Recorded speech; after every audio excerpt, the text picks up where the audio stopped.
हे सगळे चिल्लर लोक आहे. या चिल्लर माणसांवर बोलायची मला काही गरज नाही आहे.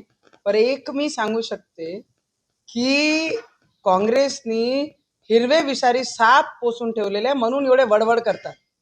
कारण हा सगळे प्रकार आत्ता बाहेर कुठे येऊन पडत आहे.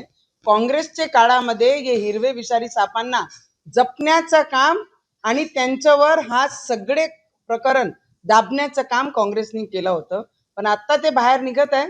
पण हे हिरवे विषारी जेवढे साप आहे ना, त्यांना ठेचण्याचं काम आमचे देवेंद्र फडणवीसजी आणि आमचे देशाचे प्रधानमंत्री हे करणार आहे. त्यांना सोडणार नाही. पण हे जे चिल्लर लोक बोलतात आहे ना, त्यांनी हे सगळी गोष्टी आणि आम्हाला माहित आहे की महिलांवर किती प्रेम करतात, महिलांना किती मान सन्मान करतात. आता सगळे पूर्ण देशाने विश्वनी पाहिलेलं आहे. महिला आरक्षण बिलावर जेव्हा त्यांचे सपोर्टची गरज होती महिलांना, तेव्हा त्यांनी कशा विरोध केला हा पूर्ण जगाने पाहिलेला आहे. तर या चिल्लर माणसांनी आम्हाला समजून सांगू नये की आम्ही काय केलं पाहिजे. हिरवे विषारी सापांना ठेचण्याचं काम आम्ही करणारच. आणि हे चिल्लर जे लोक बोलतात आहे ना, त्यांना माझं एवढंच सांगणं आहे की महिलांवर बोलायचे पहिले तुम्ही तुमच्या घरातही पहा की जे हिरवे विषारी सापांना तुम्ही वाचवण्याचे जे काम करत आहे, तुमच्या घरी सुद्धा मुली आहे.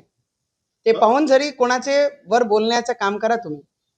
तिथे बुरखेवाले नव्हते तुम्ही असं म्हटलं, तर सर्व आमच्या मुले. त्यावर त्यांनी म्हटलं की नवनीत राणा या कोणा. मला असं वाटते या चिल्लर माणसांनी TCSचा प्रकरण झाला नाशिकचं, तेव्हा का वडवड नाही निघाली बाहेर.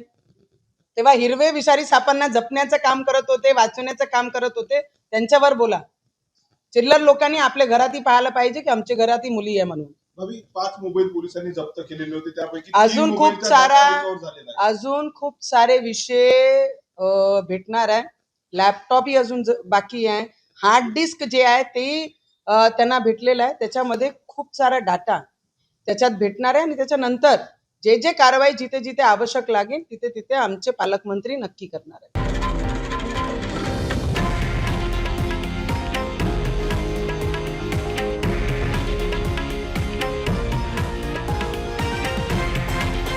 हे आहे देशातील नंबर 1 न्यूज नेटवर्क आणि आपण पाहत आहात TV9 मराठी, एकमेव.